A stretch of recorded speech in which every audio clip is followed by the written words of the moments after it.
reason we are part of Cuss is we do not want the costs associated to the technology to be a barrier for credit unions to be able to deliver the sort of personalized, contextual experiences that you want to offer your members. So what has TalkDesk done? What TalkDesk has done is we have listened to the needs of credit unions of all sizes. We have created a vibrant community of credit unions, and we have created it by investing in our platform that works for credit unions. It is not the fact that, hey, we have a modern platform that works for everybody. Yes, it does, but we have invested in the platform for it to work specifically for credit unions. Integrations that matter, data that matters, workflows that matter. So we have TalkDesk has made a commitment to investing in our platform to make it work for credit unions. And we have been able to prove that it works by onboarding multiple credit unions in the last 2 years. And they are credit unions of all sizes. Some of them were here this morning. Rise, Jennifer Oliver was good enough to take that leap of faith with us. University Federal in Austin, Municipal Credit Union in New York are all examples of credit unions that have been able to revolutionize, if I was to use that term, their contact center and the way they are delivering their experiences. But what we've also done is we've partnered with organizations in the shared services space, Liz at Extend. And we did that because we wanted to see if TalkDesk and the technology we have to offer would be a viable option in the shared services space. The success at Extend has bolstered our confidence that we can do this. So the fact that our technology works, it works for credit unions. We are able to accelerate time to value so that you're not spending years and months trying to get the technology to work for you. And the fact that we've proven ourselves to be a viable option in the shared services space gives us credibility. I think we are ready. I think we want to participate. We want to help credit unions of all sizes take advantage of the fact that the way you make your members feel is going to be a big growth driver for you moving forward, and we want to be a part of it. That's our story, essentially, at TalkDesk. Thank you. I got a nod from Liz back there, so I think she will actually attest to that. Okay, good. She didn't walk out of the room, so beautiful. Thank you, Rahul. Anshul, tell us a little bit about why Mabu's joining Cuss. Yeah, so maybe how I can start is I can give you a little bit of context around the origins of Mabu and what came about in 2011. Mabu was born out of Berlin, and now we have a headquarters in Amsterdam. Essentially a European company, and it started off to serve the underserved communities in Africa, which were nonprofits providing microloans to consumers and SMBs. So the vision with which Mabu was started was to be inclusive in terms of financial inclusion, serving the underserved, maintaining the value of community and the vision that small communities have. And of course, after that, it kind of blew up. We have a lot of banks, fintechs, more than 260 customers all over the globe. And then something happened in 2020 where we were engaged with Leak Data. So Leak Data is a Canadian credit union services organization that serves around 40 credit unions in Atlantic Canada.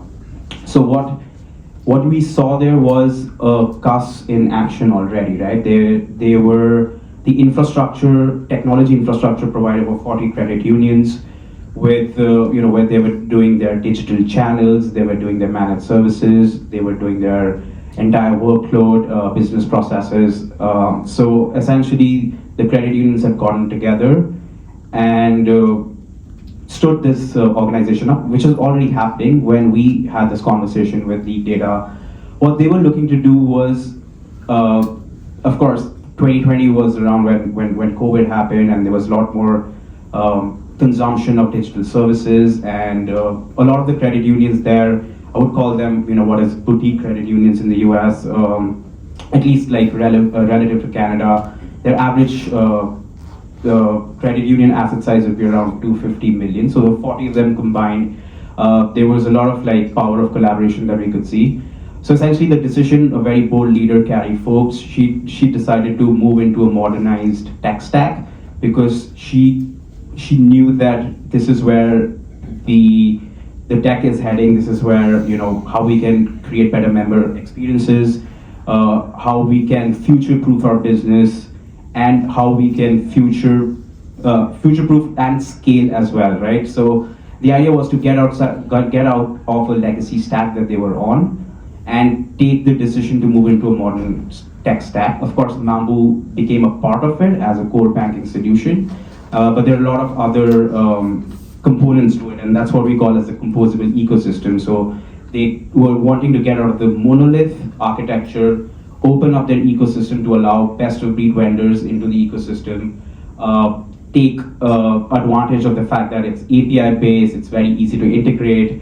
So what we did was we stood up their tech stack for one credit union, and now within the last year, they have migrated 25 credit unions already onto the new stack, and they're doing that at a rapid pace.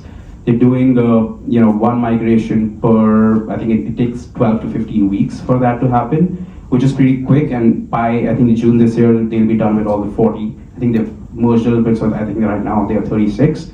But yeah, I think the key imperative there was scalability. The idea is not to just stick around with the 40 credit unions that they have. The idea is to grow, bring more in, and give them the opportunity to use that tech stack to build new products, new services, open up the ecosystem to bring in new partners that can evolve and future-proof their business as things change, be more adaptable, be more agile.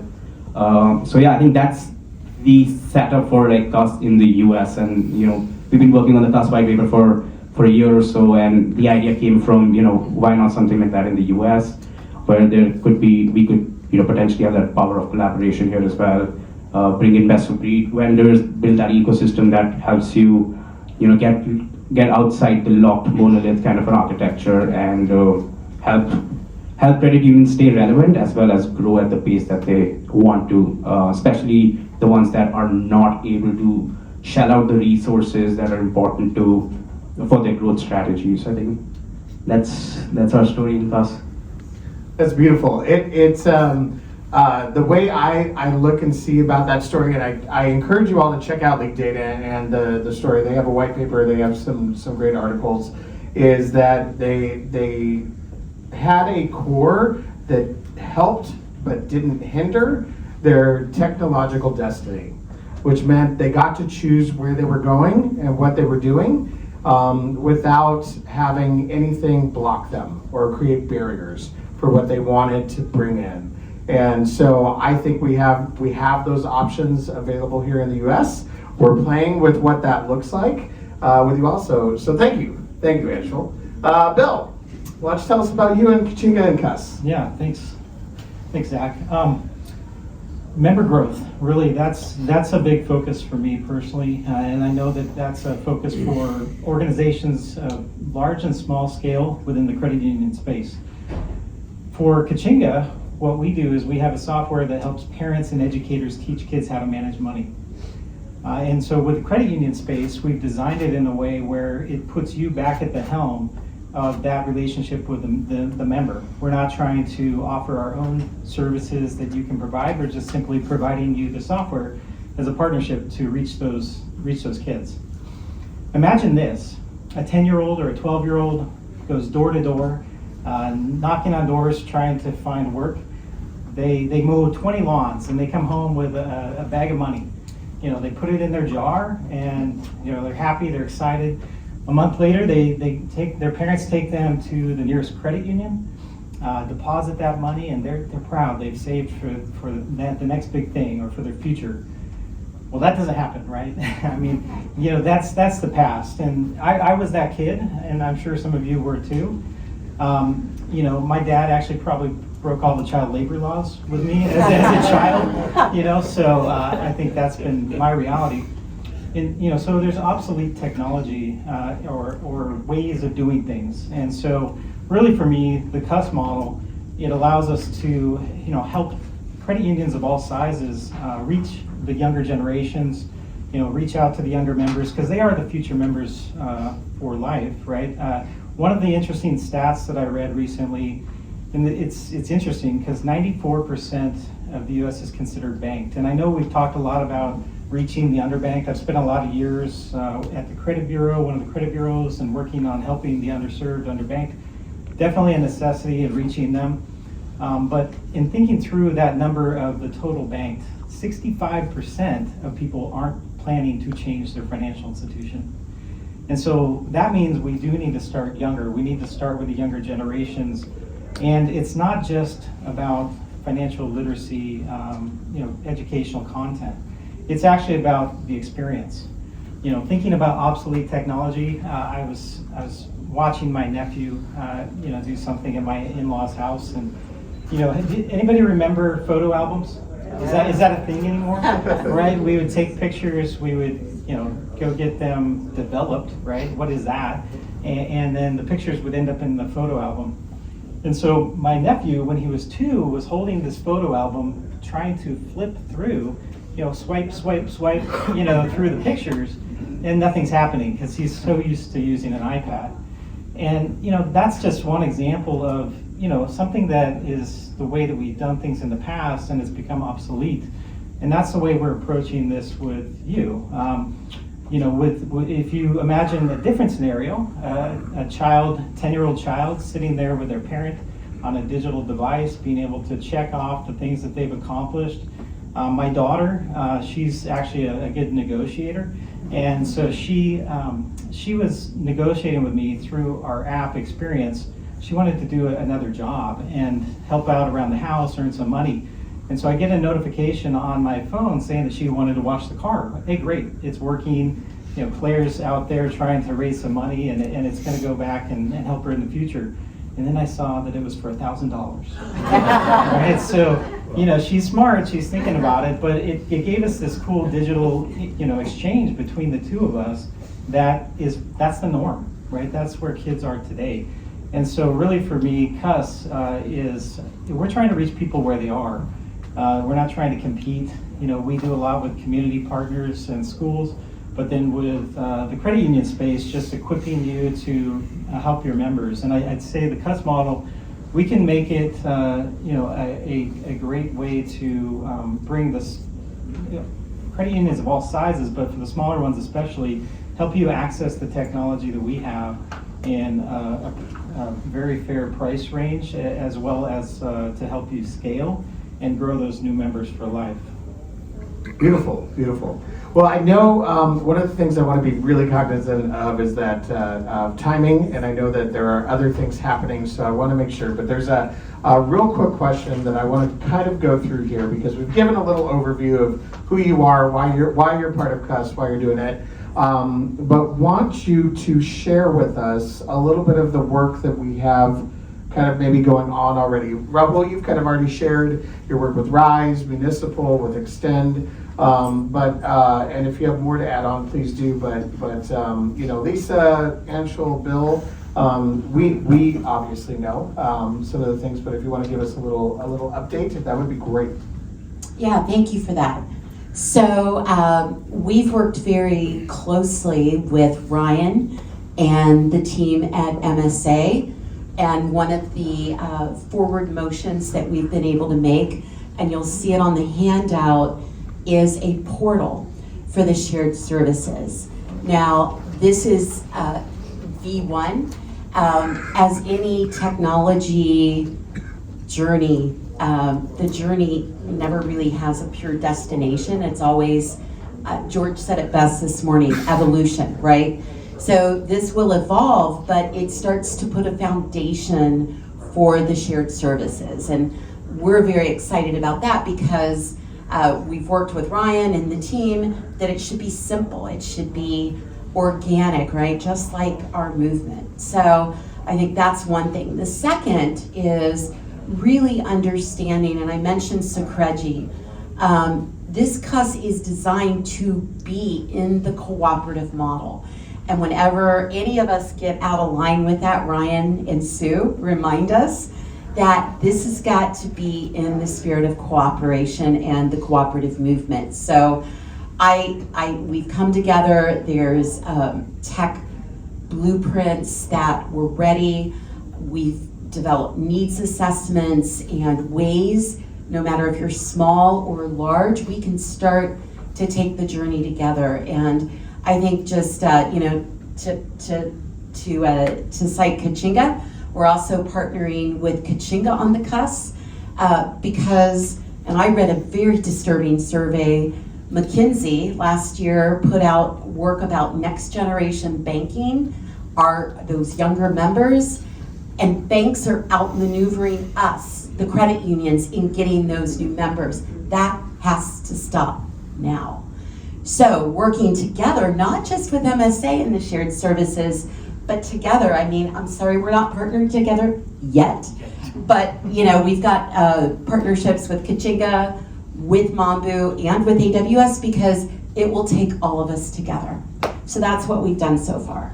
I love that. Rahul, anything to add as well? Yeah, I think it was very important for us to understand when we were talking to Ryan and Sue about this, Zach, is who's participating.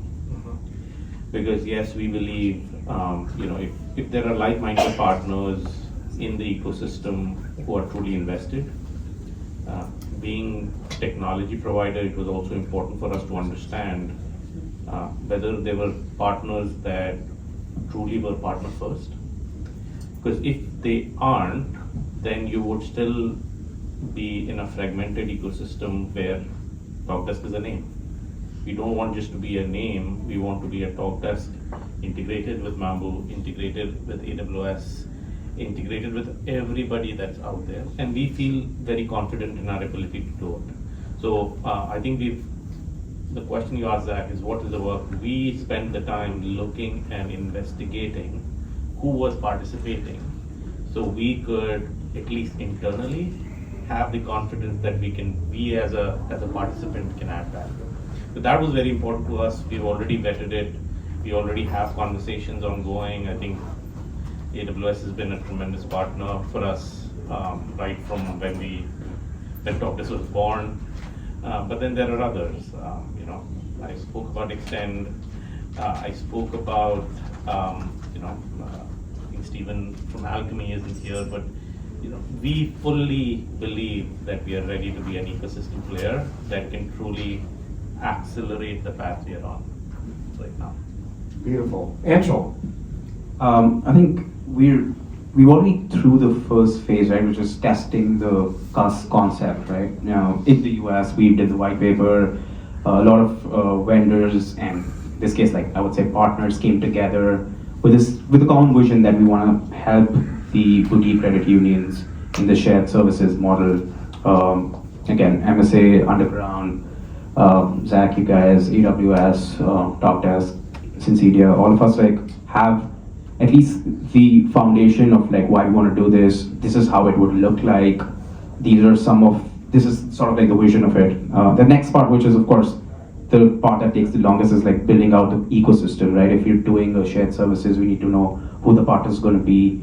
Of course, Mambu is a thin core cloud native, which forms a part of the model potentially, but there are other sort of gaps we need to plug in order to make sure that this bank in a box model is good to go. And I know Ryan, we're working together on identifying what that ecosystem looks like. So I think once we're there, we'd also want to give some call to action to credit unions to start having those conversations, with us, through you, or us start raising those questions. Can we come together and form this kind of model where we have a shared services approach to it? And I guess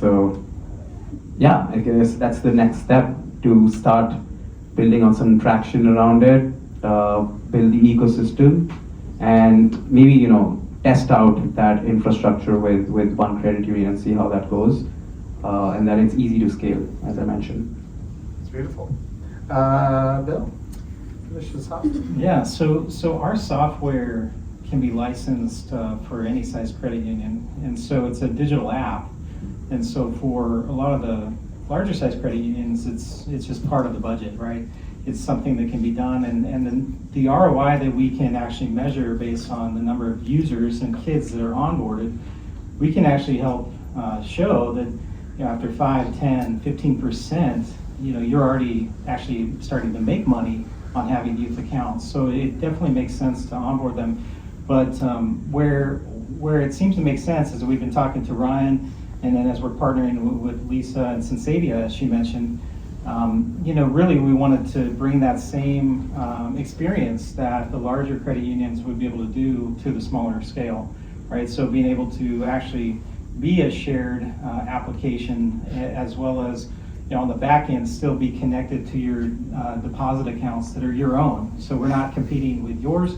You're still generating the revenue that you would with the normal channels that you have, but, you know, all within kind of one shared app. And so that's really where we're headed. We've identified a few credit unions ourselves, and I know that, you know, the team here is open to finding a few more, but I'm looking forward to the next underground where we can actually share a little bit more insights as to how that program pans out.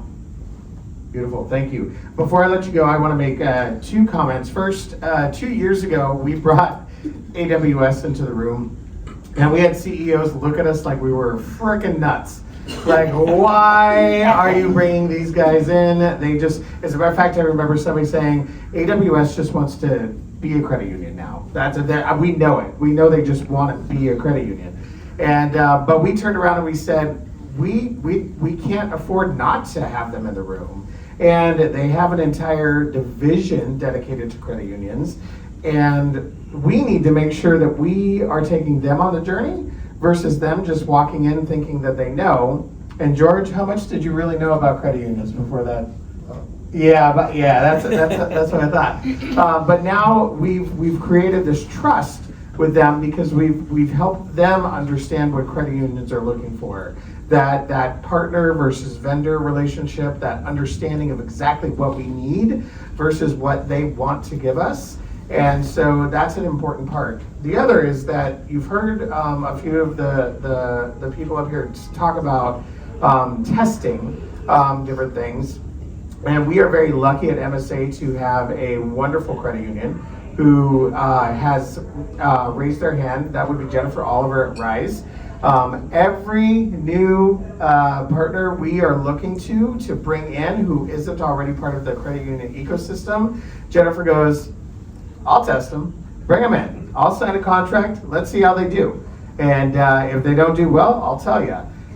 So she has no fear around that, which is incredible and amazing, and is allowing us to really vet these people that we're bringing into the credit union movement. So thank you all for being here. Thank you all for everything. Stay tuned, be with us, use that QR code, fill out that survey.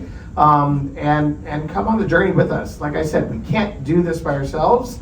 And if you're waiting for some miraculous present to come from the credit union Santa Claus, guess what? He ain't real. I'm going to tell you now. All right? So we need you to be here with us. So thank you all very much. I appreciate it.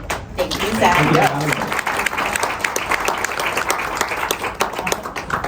And we have one. No, go ahead. You're good. Oh. You're good. Yep. Get off my stage. Go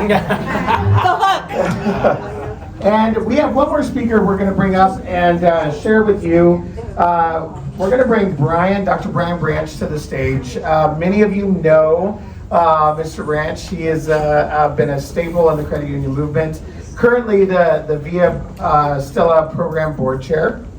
But his work with the global movement has been incredible. And Brian, I'm not really going to make this an interview. I'd kind of like for you to just tell us a little bit more about what you have called, and I want to make sure I have this right, the International Shared Service Program that you saw when you were working globally. So I'm going to just leave it to you. You're close. He's close. What was it? See, I knew I had it wrong. I'm going to talk a little bit about the international experience with building shared platforms. Platforms. Thank you. And when you look at the credit union systems around the world in various countries, very often you find that you have a large number of small credit unions where you have one or two large credit unions and then a large number of small credit unions. And the problems they face are the problems that you are all familiar with: loss of sources of income, pressure for efficiency, reducing margins, and over the last 20 years, very rapid increasing regulatory compliance costs, which really put a lot of pressure on these credit union systems to look at how they do business. And the other dramatically increasing costs were that of accessing technology. Not only the technology, the hardware, the software, but the staff that had the qualifications to manage that technology for them. And they looked at local commercial vendors in their own country and they found that they were expensive. And they looked at international vendors and they found that they were expensive. Not just the licensing and the maintenance costs, but the exit cost and the threat of litigation upon exit. And so several years ago, the common response was to hire local programmers in country to program software for them to access technology. It was cheaper, local, on the ground people that could come in person, provide support, but it offered very limited services. And there were frequent outages and bugs with the software. And it didn't offer access to the regulated national payment systems, and it didn't offer interoperability with other financial market or the payment systems, and a high risk of cybersecurity. So many countries face the choice of, we pursue greater mergers, sometimes enforced by the regulator, or we build shared platforms. You all talk about shared services, and in many of these countries, they talked about building a shared platform where they could share access to the technology. Well, what the objectives were twofold. One, reduce the costs of operations and investment in technology, and with that, the cost of staff associated with that. And secondly, so that a small credit union could offer the products and services that otherwise it wouldn't be able to do so. Well, what's required for that? Very often it started with a commitment to common standards, and this was important in a less regulated environment than the one that we're familiar with. And it required consistency of business processes. So credit unions could connect to each other, they could connect to the platform at a lower transaction cost more efficiently. And why would credit unions agree to do this? So the notion of a business case, it's going to be more profitable, less costly, it's going to be more efficient, better products, sometimes seemed a bit abstract to them. So countries had to find a common glue to get everyone to come together and say, yes, we're going to not only invest and build this, but we're going to patronize it. We're going to use it after we build it. And very often that glue was a common brand. The notion that we've committed to a certain level of standards, of quality and services, providing products and services, and this is what will attract people. But to commit to that brand, you had to commit to the standards, participate in the platform. So that was the carrot. What did this look like? Well, very often it was using common back office data processing software. In some cases, the same software on various credit unions with their own servers, and in some cases, the same software shared in a back office data processing bureau, which did the processing for all the credit unions. Aggregated access to the payment system. Very often it was multiple points of service, so it wasn't just one credit union with branch offices, but what we call shared branching and linkages to ATM networks. And the ability for the credit unions to offer the digital channels that we talk about, the web and the mobile access. But for many of these countries going through this transition, they had to address a management challenge. And Bernie talked a little bit about this when he was talking about some of the work that he's done. Now, if you take all the credit union systems around the world and you lay them out on the spectrum, on this end, you're going to have the American cowboy credit unions. They're out there doing their own thing, and strong individualistic institutions. On this end, you're going to have highly centralized credit union systems where the back office processing is done, the pricing is setting, the policies are setting at the central office, kind of like the Desjardins system. But there's a tremendous variety in between the two ends of the spectrum. There was a notion that there's a trade-off here. We can either have the community responsiveness, that creativity, that innovation, the flexibility, entrepreneurship, or we can have the efficiencies of uniformity and standardization. But some credit unions said, we're not going to accept that trade-off. And what they looked for was, how do we use the shared platform to get off the backs of management and routine operational issues so that management then can focus on things such as application of that technology, new products and services, and principally growth. So when you look around the world and you look for some success stories, Lisa mentioned Sicredi. The Sicredi system in Brazil, one of the fastest growing credit union systems in the world. And when I go to their meetings, frankly, the median age of their membership is very close to that very young median age of their country. It's lots of young people. Rafał is here with us from Poland. The Skolk credit union system in Poland. When they emerged after the end of the Soviet Union, they emerged specifically with this objective of having shared services, a shared platform to be able to achieve those efficiencies. The Guatemala credit union system in Guatemala, which built a very highly quality system with a very strong brand. So that brand now very commonly recognized in Guatemala and very fast growing credit union system. The credit union system in Korea, which went through their financial market crisis and said, to be able to grow and to provide the kind of technology products that young people are looking for, we need to share the resources of applying that technology for our credit unions. So what are the common denominators? Well, everybody talks about vision and leadership, absolutely, but that's not enough. What you have to have is a community of commitment, kind of a critical mass of credit unions that say, yeah, we're going to do this is what we're going to do, come together and make it work. You have to have, in the old days, we used to say that you have to have strong IT systems. Well, there's lots of strong IT systems, lots of hardware, technology available most everywhere today. But what you still have to have is what George calls digital awareness at all levels of the staff, the frontline staff, the management, the leadership of the institution, to be able to support that kind of commitment.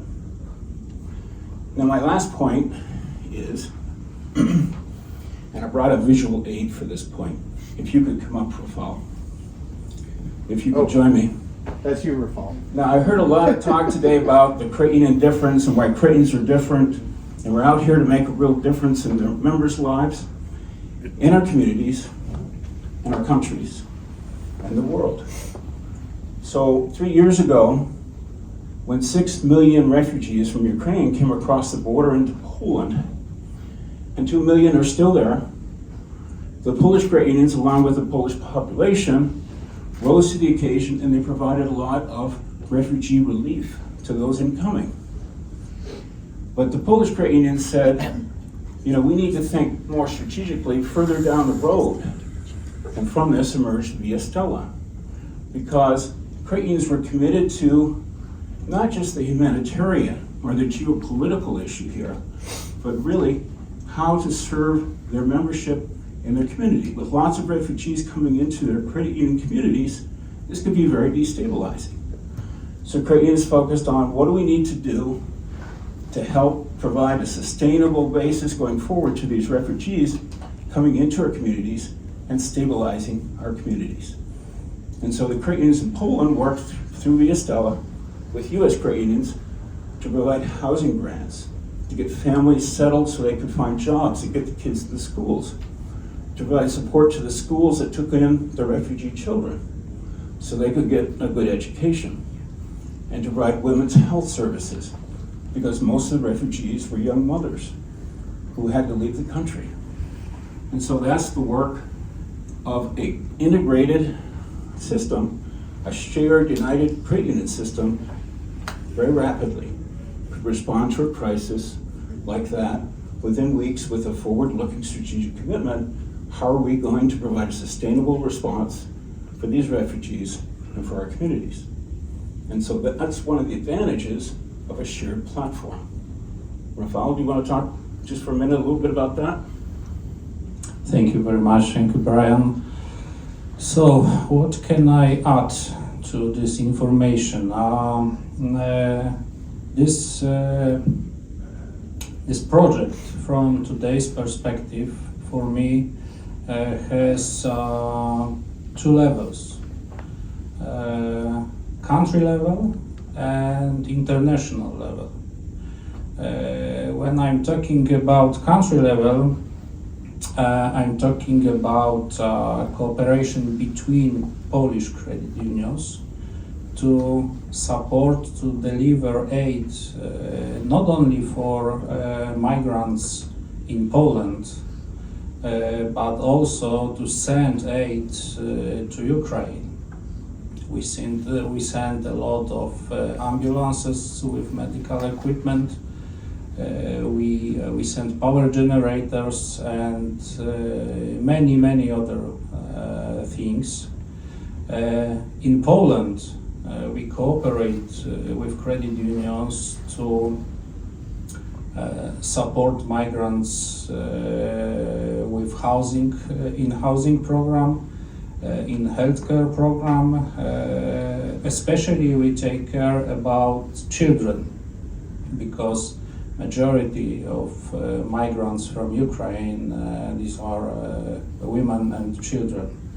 So they need a huge support still, because we still have war in Ukraine. Why I'm talking about international level of this common project, because all these things are possible also thanks to your support, because the American credit unions sent a lot of money to make this project possible.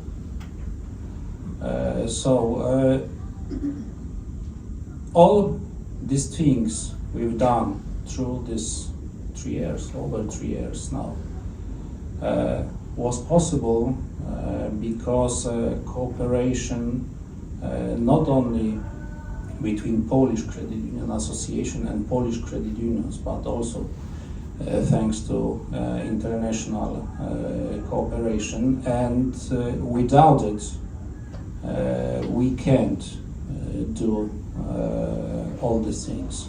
Thanks for Thank you. Thanks, Rafael. So my point is, has to make business sense, has to save money for the credit unions, and very often, frankly, we find in many countries people forget two things. One is, has to make business sense for the vendors. They're not the antagonists. They're not our enemies. How do we partner together to make this work? And secondly, it can really support what we call the credit union difference. It supports the ability of our credit unions to really make an impact in our societies. Thanks, Zach. Beautiful. Thank you, Brian. I appreciate it. All right. All right, we are just about there, but we were talking in the hallway. Ryan, you had a quick question. I'm going to bring Anshul up to answer here, because there was a really important piece that we wanted everybody to hear before you left. So, what was that question? And Anshul, will you answer for us? Yeah. Okay. You hear me? Okay. So how is some of the go-to-markets in a low-risk format and like collation of vendors work with Cuss?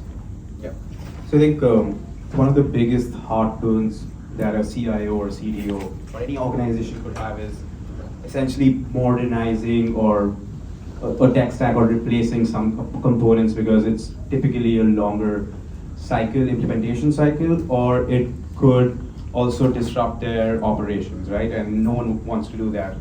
So one of the ways that a Cuss model can be implemented, and we've seen ample amount of success cases across the world is to do a sidecar. So what that means is that you are basically not touching any component of your existing tech stack. Your operations run the same way that they are, but you're looking to monetize a new revenue stream.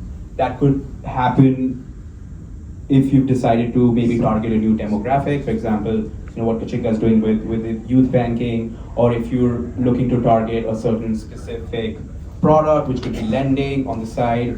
Essentially what that happens is like you create an entirely new tech stack, which could, in this case, would be Cuss model, where like you've already had all the components ready together and wrapped around a specific revenue or value proposition. Again, it could be dependent on like what the credit union really wants to deliver. How this impacts is like, firstly, you're able to launch within a very tight timeline, usually a fifth or a fourth of the typical implementation timeline, because there isn't any migration involved. It's about setting something up entirely new, which is always easier than changing something. Secondly, I think the time to revenue, because it is faster time to launch with new modern technology, which is configurable, you're able to realize or get your return on investment fairly quickly. You are also looking at new revenue streams, right? Which is difficult to evolve a product that you already have to build out something new than wrap something completely separate on the side, which could of course differentiate your revenue streams, which is of course good for risk officers and CFOs to think of. And then you're basically testing a new approach and see if it works, right? It's test and learn. If it works, you can start modernizing more of a tech stack, bringing in incrementally onto a newer tech stack. So it's a good opportunity to test and learn. It's a good opportunity to test out new business models, and it's faster time to revenue. So I think all those kind of things you'll see in a sidecar where you don't have to really disrupt any of your operations, any of your existing processes, and you're testing on something new and modern. So I think that's one way to go about it. We've seen a lot of success with large banks, credit unions, so on and so forth. And this leaves you open for banking as a service if you're stuck into a contract where your current core is tied directly to your membership base. If you bring on a sidecar, this opens an avenue for external, BIN sponsorship. You could increase your balance sheet, start to generate revenue outside of your organization. There's opportunity here for larger credit unions to bring on a sidecar, build out a service, and utilize that space on the core to service underserved by taking on members in the community and then sharing the data back out to them. So. Yes, lots of opportunities. So join us, fill out the survey, be a part of what we're doing. With that, we are going to conclude the Cuss Showcase. As I mentioned, we do have box lunches. Please eat some box lunches because, as you know, food here is expensive when you're doing it in a conference room. So we would love for you to take some. And then for any of you who are not going to be here, we wish you a wonderful rest of your day and JC. For those of you who are coming back at 2:30 is the CU Pride reception celebrating our 5-year anniversary. So that one has booze. If that brings anybody to the event or helps. Otherwise, we will see you around DC this week. Thank you all very much.